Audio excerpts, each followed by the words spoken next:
my way into a ground blind and see how it plays out. Same spot as yesterday, so we'll get after it.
It's 8:50.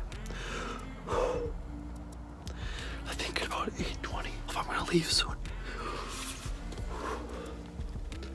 I'm gonna give it a grunt and a snort, wheeze, and rake these a whole bunch. Grunt, snort, wheeze, grunt, rake. Just did that for like almost a minute. It must have been about 7 or 8 minutes that it passed, and I literally poured myself a cup of coffee, and I'm sitting here drinking my coffee, and we're about 10 minutes since I grunted and snort wheezed, and I mean, I didn't hear anything up to this point, and I'm drinking and I hear a couple cracks to my left through this window. I don't know if you can see all that. And he came in right there is where I saw him. And he was looking, trying to see it here. Thankfully, I had already finished my cup of coffee. And I was just mentally like, all right, you know what, I need to back up. And I saw him there. That's maybe 8 yards, maybe. And he gets to this window here. And then he goes to get in this, across this part. And I grab my bow off the ground rest.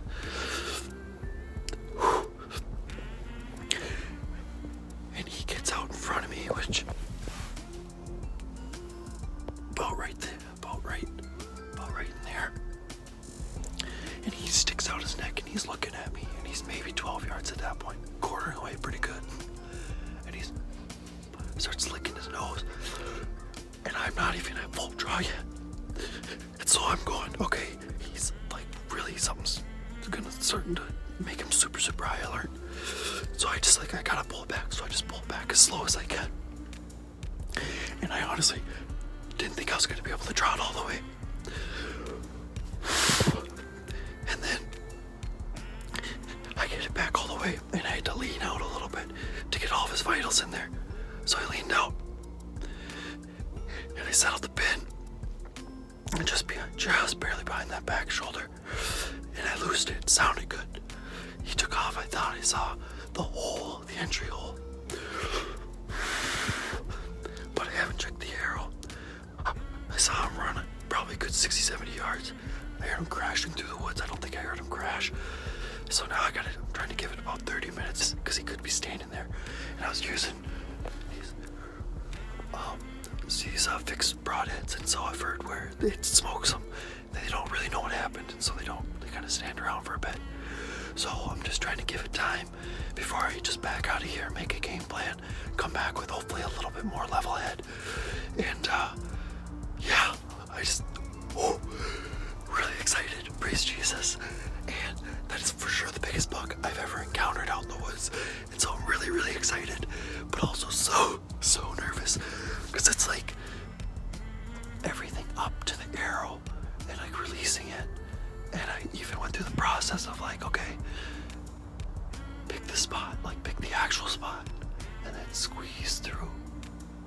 And I squeeze through, and when you don't visually see it in, because he was only like 12 yards, it sounded good, but when you don't visually see it in, and even when you do sometimes, you just don't know. And I haven't even looked at the arrow, and I don't think I'm going to until I come back a little bit later, because I don't want to bump him anywhere further than he already is. It literally doesn't even feel real right now. I am beside myself. If you couldn't tell, I can barely stop shaking. All right. We're back. It's 12:15. We shot the buck at about 8:40. Actually, it's probably right at 8:30. Ben's with me. He's holding the camera. We're gonna go in and try to track the buck. I think is at about 12 yards. Pretty sure I smoked it, but brought reinforcements just in case. So we got another probably 60 to 80 yards to walk to get back to where the shot was, and then the real fun starts there. So here we go. All right, first blood. Stands about 40 yards that way. First blood right here on this leaf.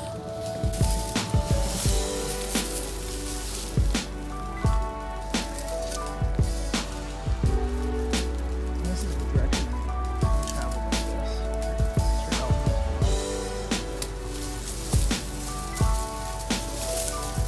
Blood. There's a tree he might have torn up. You can get there. I don't know if you went this and then left or straight. So I'm gonna just want to sit here and then I'll. Yep.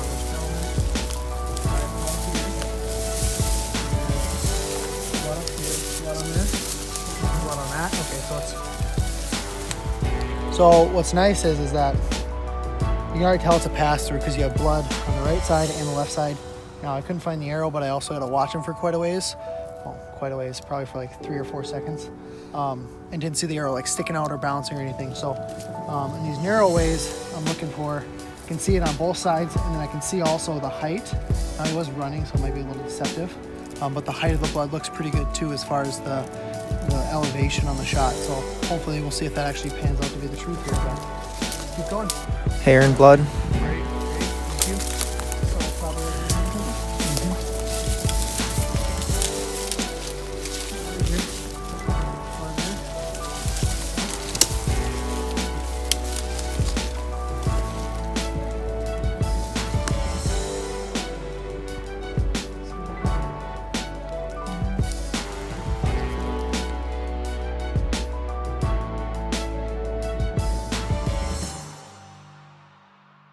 Okay, so I've only caught a glimpse, and I turned around. I haven't seen anything else yet.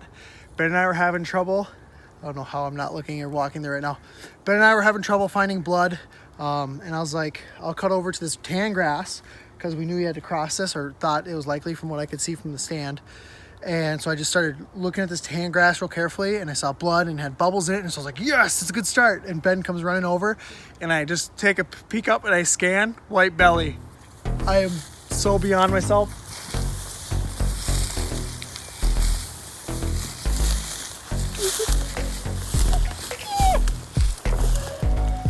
I'm just like trying to take the moment in. This is unreal.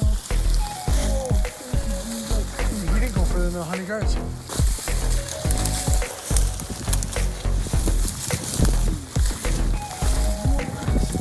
Coyotes already got to him. That's crazy. Oh my goodness.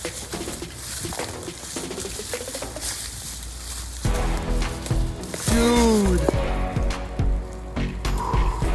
I am ecstatic. Oh, he's been dead for a minute. Oh, substantial animal.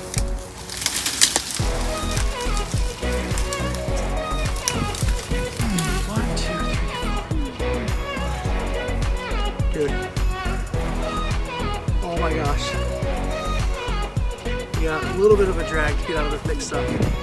But oh my gosh. Beautiful. I could not be happier with this thing. Unbelievable. Wow. Sweet. All right, man. Well, let's get him out of here.